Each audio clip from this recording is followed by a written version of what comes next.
નમસ્કાર દર્શક મિત્રો, હું કિન્નરી શક્તિ ઉપાસના કાર્યક્રમમાં આપનું સ્વાગત કરું છું. નવરાત્રી જે શબ્દ સાંભળતા જ સૌના મગજમાં સુંદર આભૂષણો, માતાજીના નવ સ્વરૂપો અને સૌના પ્રિય એવા ગરબા ગુંજવા લાગે છે. દર વર્ષે આવતો આ તહેવાર આમ તો સમગ્ર વિશ્વમાં ગુજરાતીઓની ઓળખ છે. ત્યાં સદાકાળ ગુજરાત તેમ આમ પણ કહી શકાય છે કે જ્યાં જ્યાં હોય ગુજરાતી ત્યાં હોય ગરબા. તો ગરબા અને તેના રંગથી ન માત્ર ગુજરાત પરંતુ સમગ્ર દેશ અને અડધી દુનિયા વાકેફ પણ છે અને તેના રંગમાં રંગાયેલી પણ છે. નવરાત્રી હિન્દુઓનો ધાર્મિક તહેવાર છે. સંસ્કૃત ભાષામાં નવરાત્રીનો શબ્દ છે અર્થ નવરાત્રીઓનો સમૂહ એવો થાય છે. નવરાત્રીની આ નવરાત્રીઓ અને 10 દિવસો દરમિયાન માં શક્તિના વિવિધ સ્વરૂપોની પૂજા અને આરાધના કરવામાં આવે છે. ત્યારે આજે જાણીશું માના 7મા સ્વરૂપ વિશે અને આ સ્વરૂપની સંપૂર્ણ સમજ અને જાણકારી આપવા આપણી સાથે ઉપસ્થિત છે શાસ્ત્રીજી. શાસ્ત્રીજી, આપનું સ્વાગત છે શક્તિ ઉપાસના કાર્યક્રમમાં. જય શ્રી કૃષ્ણ, જય ખુદા.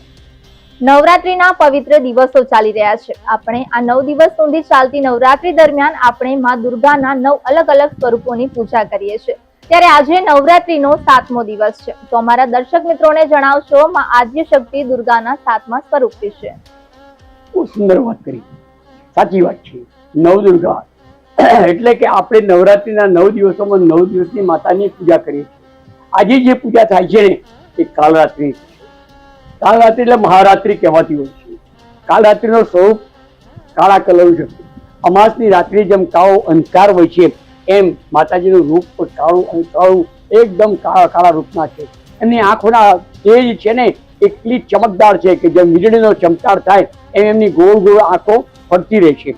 અને એ એમના વાળ પણ વિખરાયેલા છે, એમના આભૂષણો પણ એટલા વિખરાયેલા છે કે માતાજીને જોતા જ આપણને બીક લાગી જાય. જીવનના તમામ સૂત્રો જોવા જઈએ તો આપણને સ્વરૂપ કેવું લાગે? બિહામણું. અને એ બિહામણા સ્વરૂપને આપણે વ્યાખ્યા કરતા હોઈએ છીએ કે જ્યારે જોઈએ ત્યારે આપણને કાલ રાત્રિના દર્શન કરીએ તો આપણને એમ થાય કે કંઈક બિહામણું, પણ એ સૌમ્ય રૂપ છે. બિહામણું છે પણ એ સુંદર રૂપ છે અને સુંદર રૂપને આપણે એમની વ્યાખ્યા આપી છીએ. અને એ જ વખતે આપણે મા કાલરાત્રિના દર્શન કરીએ છીએ. કાલરાત્રિ જીવનની અંદર આવે ને ત્યારે બધું જ કાલરાત્રિ જેવું કરતું હોય છે. ના, એવું નથી. ભલે એ કાળા રહ્યા, એમના કાળા કપડા રહ્યા, એમની આંખો ગોળ ગોળ હોય, એમાંથી ચમકતા સિતારા હોય, જેમ વીજળીના ચમકારા થતા હોય એમના શરીરમાંથી ચમકારા થતા હોય અને દશેય દિશાઓથી એ ચમકતું હોય. આપ કાળું ભમ્મર જેવું હોય, એમનું રૂપ કાળું ભમ્મર જેવું હોય, છતાં પણ એ માતાજી આશીર્વાદ આપે છે ને ત્યારે એમ કહે છે શતમ દિવસ શરદ. ભલે હું કાળી રહી, ભલે હું કાળી છું, છતાં પણ મારું વરદાન છે ને એ બહુ શુભદાયક છે. અને શુભદાયક વરદાનથી તમામ મનુષ્યનો હું ઉદ્ધાર કરું છું. અને મનુષ્યનો ઉદ્ધાર કરવા માટે કાળરાત્રિની વ્યાખ્યા બહુ સમજવા જેવી છે. જેટલું આપણે એમ સમજીએ કે કાળું છે પણ કાળાની અંદર પણ સોહામણું છે. કાળું એટલું માનવામાં આવે છે કે કાળા કલરથી આપણે સ્વરૂપમાં દેખાય. આપણું રૂપ સુંદર હોય, સારું હોય, ચોખ્ખું હોય, દેદીપ્યમાન હોય તો કાળા વસ્ત્રો પહેરીએ ને તો આપણે દેદીપ્યમાન દેખાઈએ, ચોખ્ખા દેખાઈએ, સારા દેખાઈએ, સુંદર દેખાઈએ. આ આપણો એક અભિગમ છે. તો આજે કાલરાત્રિની આપણે પૂજા કરીએ. કાલરાત્રિ શું છે એ આપણે જાણીએ. એની અભય મુદ્રાની અંદર એમને આપેલા છે, ખડગ આપેલું છે, એક કંચક આપેલો છે એ જે જમણા હાથની અંદર છે, અને બીજો અભય મુદ્રાની અંદર આપેલા વરદાનનું જે પૂર્ણાંત કરે છે એ છે. અને એ પૂર્ણાંત આપણે સમજવા જેવું છે કે માતાજી આમ કરે તો આપણે સમજી લઈએ કે આશીર્વાદ આપ્યા, પણ આમ જ્યારે અભય મુદ્રાની આ હાથ નીચે હોય જમણો ત્યારે આપણે વિચારવા જેવું છે કે માં શું વિચારે છે, શું આપે છે. ત્યારે એમ કહે છે કે આ પૃથ્વી પરના દેવો, એ પૃથ્વી પરના માનવો, મારી આ પૂજા અર્ચના કરવા તમે તૈયાર થઈ જાઓ. આજે કાલરાત્રિના 7મા દિવસે નવરાત્રિમાં પૂજા કરવા આવીશું. તમે મારી પૂજા કરવા બેઠા છો, સાહેબ સોપારી લઈ આજે એ આપણા જ્યાં સ્થાપન કરેલું છે ત્યાં મૂકી અને એને પ્રાર્થના યા દેવી સર્વભૂતેષુ શક્તિ રૂપેણ સંસ્થા નમસ્તસ્મૈ નમસ્તસ્મૈ નમસ્તસ્મૈ. હે માં, તમે શક્તિ સ્વરૂપા છો અને શક્તિ સ્વરૂપાની આગળ તો કોઈ પણ હોય એ બધા જ નિર્મલ્ય છે, એના માટે કોઈ નથી. પણ છતાંય તમને ભગવાન શંકર અતિ પ્રિય છે. શંકર કાળા નથી, શંકર ગોરા નથી. એટલે યાદ રાખજો કે કૃષ્ણ કાળો છે, વિષ્ણુ ભગવાન ગોરા છે, પણ શંકર કાળાય નથી અને ગોરાય નથી. એકદમ શંકર કેવા છે? મધ્યવર્તી, રાખોડી કલરના. જેના શરીર પર આખી રાખ હોય છે અને એ જ કલરથી સોહામણા લાગતા હોય છે. આ માતાજીને જેમ શંકરે ત્રિનેત્ર છે એમ આ માતાજીને પણ ત્રિનેત્ર છે. આ ત્રિનેત્રનો અર્થ છે કે કામ, ક્રોધ અને મોહ આ ત્રણમાંથી તમને મુક્તિ અપાવો, વાસનામાંથી મુક્તિ અપાવવાનું. જીવનના તમારા સારા સદુપયોગ કરવા હોય તો માતાજી કીધું કે તમે એમની પ્રાર્થના કરો. જ્યારે પ્રાર્થના કરો સાતમા દિવસ તારે સાધક ક્યાં જાય? એના સહસ્ત્રચાર એટલે કે આખા બ્રહ્માંડના ઉપરના ભાગમાં જાય છે. એની અસ્થિમાં સાક્ષાત્કાર થાય છે. જ્યારે માતાજીનો સાક્ષાત્કાર થાય ને ત્યારે માતાજીનું અસલ રૂપ દેખાય. જે માતાજી કાળ રાત્રિ તરીકે તમારા સામે ઊભા છે, તમારી સામે બેઠા છે, તમે એને જોઈ શકો છો. તમે જે સોપારીમાં વર્ણન કરીને બેસાડ્યા છો એની અંદર પ્રાર્થના કરવાની કે માં તમારો રંગ ભલે કાળો રહ્યો પણ તમારો ઉદ્ભવ, તમારી વ્યાખ્યા, તમારા આશીર્વાદ અમારા માટે શુભદાયક છે. એમ ના સમજ્યું કે કાળું છે એટલે આપણને અશુભ દેખાય. કાળ રાત્રિ અશુભ નથી, શુભ તારીખ છે.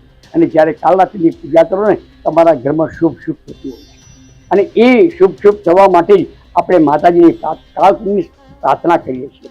અને કાળ રાત્રિના સ્વરૂપના વિગ્રહને પોતાના હૃદયમાં સ્થાન આપી અને માતાજીને પ્રાર્થના કરીએ, હે શક્તિ સ્વરૂપા તો હંમેશા અમારી રક્ષા કરજે, અમારા બાળકોની રક્ષા કરજે, અમારા પરિવારની રક્ષા કરજે. એમ આપણે એમને પ્રાર્થના કરીએ છીએ. પણ સાથે સાથે એ બી જોવો જોઈએ કે માતાજીના આ 7 સ્વરૂપો કાળ રાત્રિ એટલી બધી વિહવળ છે કે જેના તેજથી આખું બ્રહ્માંડ કાળ રાત્રિ પામી ગયું છે. અંધકાર છવાઈ ગયો છે, બિલકુલ અંધકાર, કે માણસના હાથ નાડા રહે ત્યાં સુધી ખબર પડતી નથી કે માણસ સામે ઉભો રહ્યો છે. એની છાયા પણ ખબર પડતી નથી. એવા કાળ રાત્રિના અંધકારમય જીવનની અંદર રહેલા છે.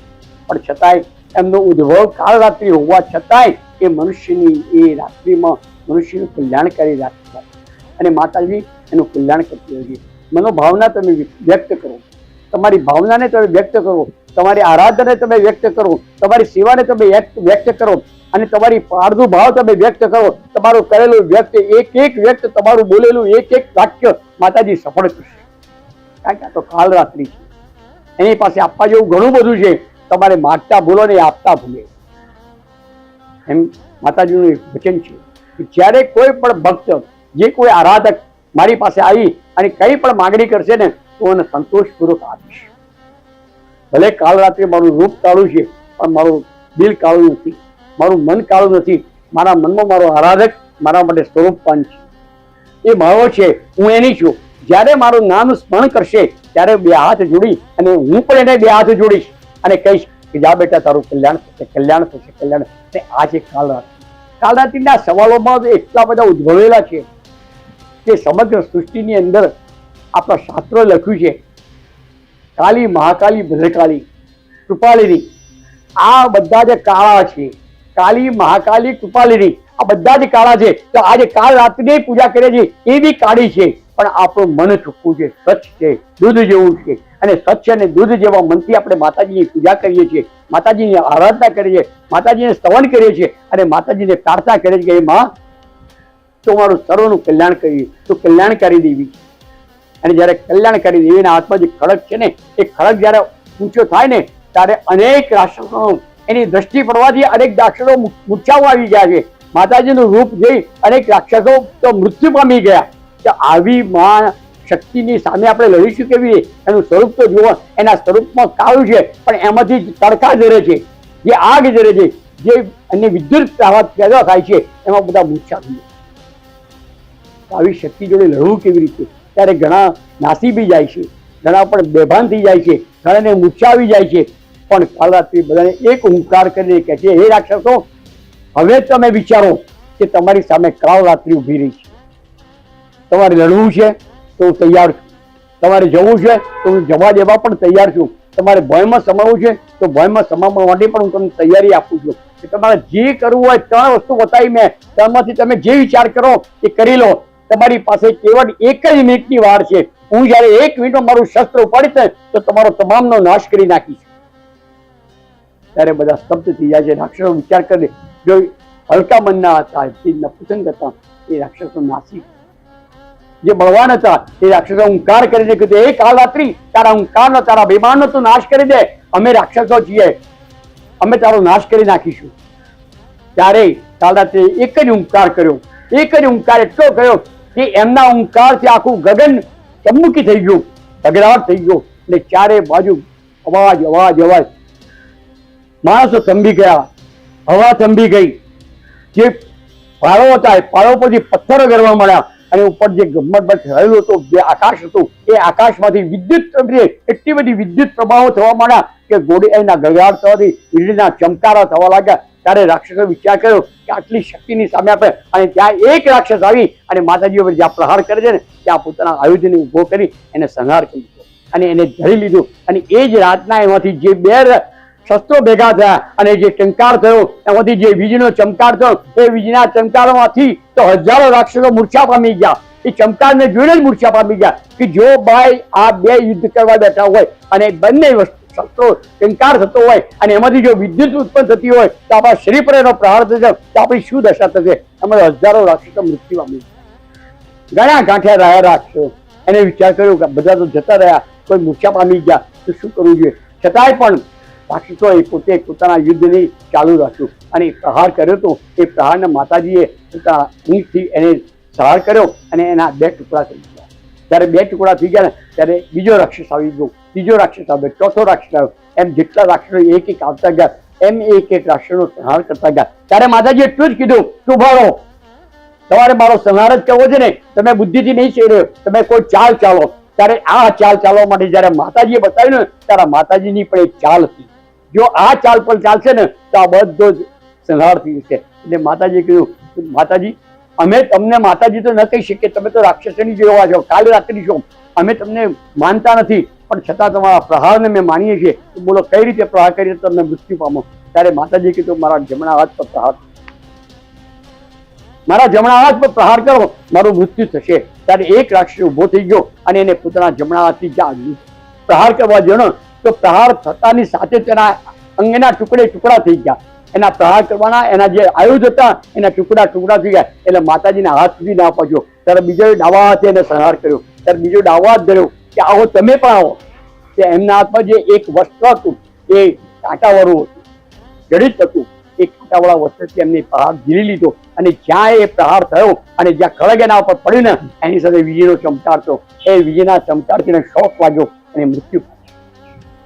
જયારે પોતાનો દેશ સેનાપતિ મૃત્યુ પામે ને ત્યારે બધા જ પછી ભાગી જતા હોય છે. અને આ જયારે એનું મૃત્યુ પામ્યું ત્યારે હાહાકાર થઈ ગયો, બ્રહ્માંડની હાહાકાર થઈ ગયો, આકાશમાં હાહાકાર થઈ ગયો, પૃથ્વી પર હાહાકાર થઈ ગયો, દેવોના પણ હાહાકાર થઈ ગયો. અને જે રાક્ષસ ગણ આવ્યા હતા એમના બધાના જીવનમાં હાહાકાર થઈ ગયો કે આ શું? કાલ રાત્રિ આપણે બધાનો સંહાર કરી નાખ્યો, હવે આપણે ઉભા રહેવાની કોઈ જગા નથી. જો આપણે પૃથ્વીમાં સમય જેવો હોય તો આપણે જીવીશું, બાકી તો આપણને જીવાય. અને જ્યાં માતાજીએ એક જ કૂદકો મારી અને બધાની વચ્ચે આવીને ઉભા રહી અને આ ખડગને ચારે બાજુ ફેરવવા માંડ્યું ને ત્યારે બધાના સંહાર એક એક બધા નષ્ટ થવા લાગ્યા. એક એક હૃદયો નદીઓ વહેવા લાગી, એક એકના મસ્તક જળ હાથ પગ બધા જુદા થઈ ગયા. અને જ્યારે આવો કાલ રાત્રિએ સ્ટાર્ટ કર્યો અને આવો જયારે ત્રાસ કર્યો ને ત્યારે બધાએ કીધું કરે વાહ, આ તો આપણાથી જીરવી શકાય એવી સ્થિતિમાં નથી. ત્યારે ચંડ મુંડ બધા હતા એ બધા જ એના જે અનુયાયીઓ હતા રાક્ષસો એ બધા ભાગી ગયા અને માતાજીનો જય જયકાર થયો, વિજય થયો. આ છે માતાજીની સંસ્કારની કથા. તો અમારા દર્શક મિત્રોને જણાવો કે માં કાલ રાત્રિનું નામ કેવી રીતે પડ્યું અને તેનો અર્થ શું થાય છે? કાલ રાત્રિનું નામ કેવી રીતે પડ્યું તો શાસ્ત્રમાં લખેલું છે, એના રૂપનું વર્ણન કરેલું છે કે એ કાળી છે. કાલ રાત્રિ એ અમાસથી જન્મેલી છે, અમાસમાંથી ઉત્પન્ન થયેલી છે. એ કાળા દિવાંગ વાદળોમાંથી પ્રસરેલી છે અને કાળી બાજુ ચારે બાજુથી કાળું કાળું છે. તમને માણસ ના દેખાય એવું મેં પહેલા તમને કહી દીધું છે. અને એ જ રીતે એ આવ્યા છે એટલે આપણે એમને જોઈ શકતા નથી. એટલે એમનું રંગ કાળો છે અને કાળા રંગથી લોકો ભય પામે છે. લાલ રંગથી ભય પામે પણ કાળા રંગથી ભય ના પામે. પણ કાલ રાત્રિનું એનું રૂપ એવું છે ને કે અચ્છા એના ચમક તૂટી જાય અને બધા જે જેટલા આવ્યા હતા રાક્ષસો એ બધાનો નષ્ટ થઈ ગયો. એટલે એનું રંગ કાળો. એટલા ગુસ્સાવાળા હતા અને ગુસ્સો થવાથી એમના શરીરમાંથી તેજ પ્રગટ થયા. અને કેવા તેજ થયા કે જેમ વીજળીનો ચમકારો થાય, જેમ વીજળીનો શોટ લાગે એવો શોટ બધાને લાગી ગયો અને બધા મૂર્છિત થઈ ગયા. માતાજીનું રૂપ જોઈને મૂર્છિત થઈ ગયા. કેમ? કે એમના શરીરમાંથી જે અવધિઓ નીકળતી હતી, જે વાચાઓ નીકળતી હતી, જે ઉર્જાઓ નીકળતી હતી, એ ઉર્જાને સક્ષમ કોઈ ઝીલી શકે એવું સ્થિતિમાં હતું જ નહીં. એટલે બધા મૂર્છા થઈ ગયા. માનું 7મું સ્વરૂપ એટલે દેવી કાલરાત્રિ, જેને રીઝવવા માટે કયા મંત્રનો જાપ કરવો જોઈએ? ઓમ ऐं ह्रीं क्लीं ચાણુક્યને. બીજો એક સર્વશ્રેષ્ઠ મંત્ર ઓમ દમ દુર્ગે નમઃ. આ દુર્ગા માતા છે, 9 દુર્ગાઓ છે ને એમી આ એક દુર્ગા છે, એટલે એને દુર્ગા નામી આપી અને કાલરાત્રિનું નામ આપી, હે દુર્ગા દેવી, હે કાલરાત્રિ, હું તમને નમન કરું છું અને મારા મંત્રનો તમે સ્વીકાર કરો. ઓમ દમ દુર્ગે નમઃ, ઓમ દમ દુર્ગે નમઃ, ઓમ દમ દુર્ગે નમઃ. હવે આખી માળાની 808 મંત્રની માળા 1008 મંત્ર કરવા જોઈએ નવરાત્રિના દિવસે. માતાજીના વર્ણનનો ઉપચાર કરવો જોઈએ, એમને દરેક રીતે પૂજા કરવી જોઈએ. તો માતાજીની પૂજા પણ આપણે કરીશું. માં કાલરાત્રિને નૈવેદ્યમાં શું અર્પણ કરવામાં આવે છે? કાલરાત્રિના નૈવેદ્યમાં તો કાળા ચણા, 2 જાતના ચણા આવે, એક કાળા ચણા હોય અને એક ભૂરા ચણા હોય. એમાં કાળા ચણા હોય ને એ કાળા ચણા તમે બાફી નાખતા, અંદર સરસ મજાનો મસાલો કરી અને માતાજીને ભોગ ધરાવવાનો. પણ સાથે સાથે એટલું યાદ રાખજો કે એ ભોગ ધરાવો ને તો એની સાથે પપૈયું લેજો. મોટું ફળ આવે છે, અંદર એના કાળા દાણા હોય છે અને એ ખાવાથી એટલી મધુર આવે, કારણ કે એ તાસીરને નાબૂદ કરવા વાળું પપૈયું છે. તમને ગમે તેવો તાવ આવ્યો હોય, તમારા શરીર ઠંડુ થઈ ગયું હોય, તમે પપૈયું ખાઓ તો તમારા શરીરમાં ગરમી આવી જાય. તાવ આવ્યો હોય, વજન આવ્યો હોય, એ પપૈયાથી તમારો તાવ ઉતરી જાય અને સંતુષ્ટ રીતે શક્તિ આપવા બી ફળ છે. એટલે માતા કીધું હું શક્તિ છું, હું શક્તિ સ્વરૂપમાં કાલરાત્રિ છું, મને પપૈયું આપો. અને જ્યારે માતાજીના આગળ આપણે પપૈયાના 2 ટુકડા કરી માતાજીના આગળ એક કાળા ચણા અને પપૈયું મૂકે એટલે માતાજી ખુશ થઈ જાય. ત્યારે વાહ, મારા ભક્તે મને પપૈયું ખવડાવ્યું છે, મને કાળા ચણા ખવડાવ્યા છે. અને કાળા ચણા બાફેલા મસાલાવાળા હોય, મસાલાવાળા એટલે એટલા બધા ચોપ કે તીખા તમતમતા હોય. માતાજીને મોરું તો ભાવતું જ નથી, ગળ્યું ખાતા નથી, એમને તો કેવળ તીખાશ જોઈએ, કારણ કે પોતાના શરીરની તીખાશ છે ને એ જ એનું વજ્ર છે. અને એ વજ્રને જાળવી રાખવા માટે કાળા ચણા શક્તિદાયક છે અને એ શક્તિથી માતાજીની શક્તિ આવતી હોય છે ચણાથી. અને એ ચણા એટલા તીખા હોય, એટલા તમતમતા હોય, એટલા મસાલાદાર હોય કે માતાજી આરોગ્ય ને તેમ કે હા હા હા સ્વર્ગનું સુખ ભોગવી રહી છું. કેમ કે મારા ભક્તે કેટલા પ્રેમથી ચણા બનાવ્યા છે, એ ચણાનો હું ભોગ કરી રહ્યું છું, એ ચણા હું ખાઈ રહી છું. અને એક એક ચણાએ તમને આશીર્વાદ આપો. જ્યાં મા કાલરાત્રિના સામે પ્રસાદ ધરાવવામાં આવે છે, થાળ ધરાવવામાં આવે છે, ત્યારે કાળા ચણા અને પપૈયું મૂકેલું છે અને પપૈયાનું ફાળ ખાઈ અને માતાજી એટલા ખુશ થયા છે કે મારે સામે આજે મારા ભક્તે પપૈયું મૂક્યું છે, મારા ભક્તે આજે મારા સામે ચણા મૂકેલા છે અને આ ચણાનો હું પ્રહાર મારી ભક્ષણ કરીશ એટલે મારામાં શૌર્ય અને તાકાત આવશે. માતાજી આ તાકાત મારા વસ્તુઓ ખાવાથી માતાજીમાં તાકાત, પણ માતાજીમાં તાકાત પહેલેથી જ છે, એમાં કોઈ તાકાતની કોઈ એમને જરૂર નહોતી. પણ છતાંય ભક્તિની ભાવના જોઈ અને એમને કાળા ચણા અને પપૈયાનો આરોગ કર્યો અને એને કીધું કે જેવા ચણા ખાઉં છું એવી તારામાં તાકાત રહે, અને જેવું પપૈયું કહું છું એની જે સમૃદ્ધતા એની તાસીર છે એ તારા જીવનમાં ઉતરે તો હંમેશા સુખી રહે. અને માતાજીની આ રીતે ભક્ત સેવા કરતો હોય છે, આરાધના કરતો હોય છે. માતાજીને સરસ આપણે 7મા નોરતાની 7મી સોપારી મૂકી છે, એ સોપારીની પણ આપણે પૂજા કરવી જોઈએ. સોપારીના પૂજન કરવા આહવાન કર્યું. આહવાનમ જાનામી ન જાનામી પૂવાચનમ નદામી સર્વક્ષણમ પદીક્ષણ પૂજ્યવે. હે માં, હું તમારું આહવાન જાણતો નથી, પૂજન જાણતો નથી, અર્ચન જાણતો નથી, હું કંઈ જ જાણતો નથી, હું અબુધ છું, મારામાં બુદ્ધિ નથી. હે માં, છતાંય પણ મને તમારા તરફ પ્રેમ છે, એ પ્રેમની ભાવનાથી હું તમારી આ પૂજા કરું છું, તો મારી પૂજાનો સ્વીકાર કરો. મારી પૂજા અખંડ છે, મેં ક્યાંય કોઈ ખંડિત કરી નથી. હું બ્રહ્મચર્યનું પાલન કરું છું, નીચે સુઈ જાઉં છું અને ઉપવાસ કરું છું. હે માં, જો તો મારું આટલું ધ્યાન રાખતી હોય તો આ એક મારી આજીજી સ્વીકાર કરજે. તમારા કુટુંબ, કબીલા, પુત્ર, પરિવાર, સુખ, શાંતિ, વૈભવ અંતે બધાને તારા ચરણોમાં લેજે, એવી મારી અપેક્ષા છે. અને આ રીતે માતાજીની પૂજા કરવા માટે તૈયાર થઈ જાય છે.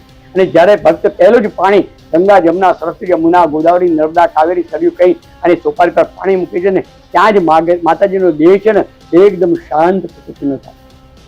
શીત જળ છે, ગંગા, જમના, સરસ્વતી બધા જળ કેવા છે? શીત છે. તમે નાહો ને પાણીમાં તો ખલખલું આવી જાય. તો માતાજી પર 3 ચમચી ભરીને પાણી મૂક્યું. માતાજીને પણ અમૃત રૂપી જે પંચામૃત છે એ પંચામૃત માતાજીને આપણે ધરાવ્યું. પંચામૃત દૂધ, દહીં, મધ, ઘી અને સાકર. આપણે કાલે કીધું હતું કે આ બધું ક્યાંથી આવે, કેવી રીતે આવે. તો આ પંચામૃત દહીં, દૂધ મિક્સ કરી અને આપણે પંચામૃતનો અભિષેક માતાજી પર કરીએ છીએ. જ્યારે અભિષેક થાય ને ત્યારે માતાજીના શરીરના રોમે રોમ ખડા થઈ જાય છે. કે આ પંચામૃત દૂધ દહીં મધ ઘી સાકર એ મારા ઉપર એને અભિષેક કર્યો છે, હું ખૂબ ખુશ છું. ત્યારે માતાજી પણ ખુશ થઈ અને ભક્તને આશીર્વાદ આપે છે. અભિષેકાંતમ સમર્પયામી, અભિષેક કર્યા પછી શુદ્ધ જળ આચમનમ સમર્પયામી, પછી શુદ્ધ જળની આચમનીઓ 3 મૂકી અને માતાજીને ચોખ્ખી કરે છે. અને માતાજીની ચોખ્ખી કર્યા પછી સરસ મજાના સાફ કરી ચોખ્ખી કરીને પાછા એ પાટલા ઉપર બિરાજમાન કરી દે છે અને માતાજીને પ્રાર્થના કરી વસ્ત્રમ સમર્પયામી, માતાજીને વસ્ત્ર આપવું છે. હવે વસ્ત્ર કયું આપવું? માતાજી દિગંબર તો છે નહીં એટલે વસ્ત્ર તો આપવું જ પડે. એટલે વસ્ત્ર મેં તો કાલ રાત્રિ મહારાત્રિ અહોરાત્રિ ઘોર રાત્રિ એટલે અમે માતાજીને કાળું વસ્ત્ર અર્પણ કરે છે. પણ એ કાળા વસ્ત્રની અંદર બાદલા મૂક્યા છે, બાદલા ભર્યા છે એટલે એ ચમકારા મારે છે. એટલે માતાજીનું કાળું વસ્ત્ર અર્પણ કરી વસ્ત્રમ સમર્પયામી. પછી માતાજીને વસ્ત્રમ પછી એમના કપાળની અંદર સરસ મજાનો કંકુચંદનનો ટીકો કરી અક્ષત ચડાવી અને માતાજીને સરસ મજાના સુમુદ્ર ફૂલો જે ફૂલો છે, ગુલાલ છે, ગુલાબ છે, મોગરો છે, ચમેલી છે, ચંપો છે, આ બધા જે ફૂલ એમને અર્પણ કર્યા. અને અર્પણ કર્યા પછી માતાજીને પ્રાર્થના કરી કે માં, મેં તારી પૂજા અર્ચના કરી છે, આ પૂજા અર્ચનાનો તમે સહર સ્વીકાર કરજો અને મારો જય જયકાર કરજો. કાલ રાત્રે ખુશ જાય છે અને કહે છે કે બેટા, એ સાધક તારું કલ્યાણ થાય, કલ્યાણ થાય, કલ્યાણ થાય. અને આ રીતે માતાજીનું કલ્યાણ કરવા વાળી શબ્દ જરા એના કાને પડે છે ને ત્યારે એ સાધકના આંખમાંથી આંસુ પડે છે. માં 3 વાર માં શબ્દ બોલે છે, એની આંખમાંથી ચોધાર આંસુ નીકળી જાય છે.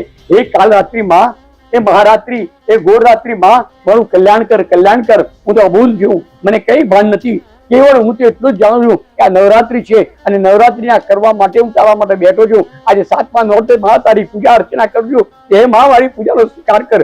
અને જ્યારે આ પૂજાનો તું સ્વીકાર કરીશ ને ત્યારે જ હું અન્ન ગ્રહણ કરીશ, એ વિના અન્ન પણ નહીં ગ્રહણ કરું. અને એ માં મારા દરેક ભૂલોને ક્ષમા કર, ક્ષમા કર. ક્ષમા વીરસ્ય ભૂષણમ, અને ક્ષમા તો વીરોનું ભૂષણ છે. અને વીર તમે છો, તમે તો વીર કરતા પણ અવીર છો. એવા આયુર્ભાવથી તમને પૂજા કરું છું. એ માં મારી કોઈ પણ ભૂલ હોય તો ક્ષમા કરજો. મને આજીજી કરવાની આદત છે છતાં તમારી આજીજી કરું છું. એ મહાકાલ રાત્રિ, એ મહારાત્રિ તમે મારું ઘોર અપમાન ન કરતા, મારો સ્વીકાર કરો, મારો સ્વીકાર કરો. અને જયારે ભક્તની આ વાત સાંભળી માતાજી એટલા ખડખડાટ હાસ્ય કરે છે કે અરે ભક્ત ઉભો થા, તું રડીશ નહીં, હું તારી સાથે છું. તારા માથા પર હાથ કર્યું, તારા માથા પર હાથ કર્યું, તને મારા દિલે ચંપાઈ લઉં છું અને કહું છું કે જા તારું કલ્યાણ, કલ્યાણ, કલ્યાણ. અને માતાજી આ કલ્યાણ, કલ્યાણ શબ્દ સાંભળી અને માતાજી ખૂબ ખુશ થાય છે અને ભક્ત પણ ખુશ થાય છે. ત્યારે એની ચોધારા આંસુ મૂકી આંખોમાંથી આંસુ અટકી જાય છે અને માને વંદન કરે છે, માતાજીની આરતી કરે છે, માતાજીની ઉપાસના, માતાજીના ઓમ દમ દુર્ગે નમઃ, કાલ રાત્રે નમઃ, ઓમ કાલ રાત્રે નમઃ, ઓમ કાલ રાત્રે નમઃ એ મંત્રનો જાપ કરતો કરતો માતાજીની અંદર ઓળ ઘોળ થઈ જાય છે. અને ભક્તને ભાન પણ નથી કેટલા વાગ્યા હું ક્યાં બેઠો છું. કેવળ એના મગજમાં એક જ ઇન્દ્રનું જ્ઞાન છે, ઓમ કાલ રાત્રે નમઃ, ઓમ કાલ રાત્રે નમઃ, ઓમ કાલ રાત્રે. અને એનો ગુંજરાવ આખા જગતની અંદર થાય છે. જ્યારે જગતની અંદર ગુંજરાવ થાય ને ત્યારે ભક્ત માતાજીને અતિ પ્રિય બને છે. અને જ્યારે આ ગુંજરાવ માતાજીના કાને પડ્યો ને ત્યારે માતાજીને ફરતી પાછો ગળે સાસરે અને બેટી પડ્યા અને કીધું જા બેટા, તારું કલ્યાણ થાય, કલ્યાણ થાય, કલ્યાણ થાય. આ રીતે કાલ રાત્રિની પૂજા. મનુષ્યને માના 7મા સ્વરૂપની પૂજા કરવાથી કેવા ફળની પ્રાપ્તિ થાય છે? આ બી વાત તો સાચી છે. ફળની પ્રાપ્તિ કરવા માટે આપણે પૂજા કરીએ છીએ એવું નથી હોતું. માણસ કોઈ પણ ફળની અપેક્ષા રાખ્યા સિવાય પૂજા કરે ને તો એ પૂજા એને ફળતી હોય છે. અને જ્યારે પૂજા ફળે ને ત્યારે ઓટોમેટિક એને ફળ મળતું જ હોય છે. પણ આપણે મનુષ્ય અવતાર છીએ એટલે માગવામાં તો પાછી પાની કરતા જ નથી. માતાજીને આગળ બે હાથ જોડે કહી કે માં, હવે દીકરી મોટી થઈ ગઈ છે, એના પણ કંકુ પગલા કરાવડાવો. દીકરો મોટો થઈ ગયો છે, એને પણ સારી નોકરી અપાવડાવો. અને અમે પણ હવે વૃદ્ધ થયા છે તો અમારી તંદુરસ્તી સારો. એટલે માગવામાં તો મનુષ્ય પાછો પડતો જ નથી, બધું જ માગી લે. માતાજીને આપવામાં વિચાર કરવો પડે કે આટલું બધું માગ્યમાં હું શું આપું. ત્યારે માતાજી એટલું કે તથાસ્તુ, તારું માટેનું બધું જ પૂર્ણ થાય, તું હંમેશા સુખી રહે, તારી મનની શંકાઓ પ્રશંકાઓ દૂર થાય અને તું મારી ભક્તિ કર. કેવળ મારી ભક્તિ કરજે, મારું નામ ધારણ કરજે, મારા નામની માળા કરજે, મારું સ્તવન વાંચજે.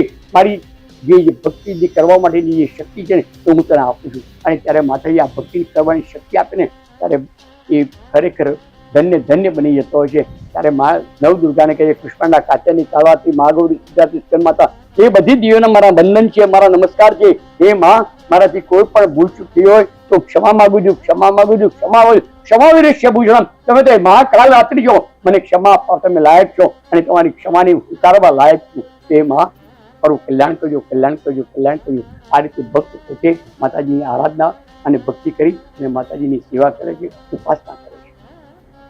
નવરાત્રીના 7મા દિવસે કયો શુભ રંગ માનવામાં આવે છે? માતાજીના 7મા દિવસે કાળ રાત્રિ છે એટલે કાળો રંગ જ હોય ને. એક વસ્તુ યાદ રાખજો કે કાળા રંગ ઉપર કોઈ રંગ ચડી ના શકે. એટલું યાદ રાખજો.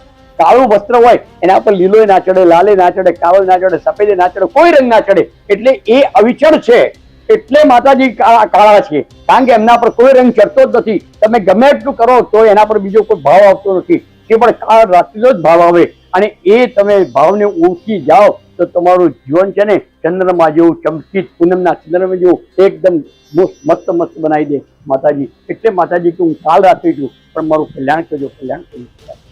તો દર્શક મિત્રો, શાસ્ત્રીજીએ આપણને ખૂબ જ સુંદર રીતે માં કાલરાત્રિની કથા વિશે જાણકારી આપી.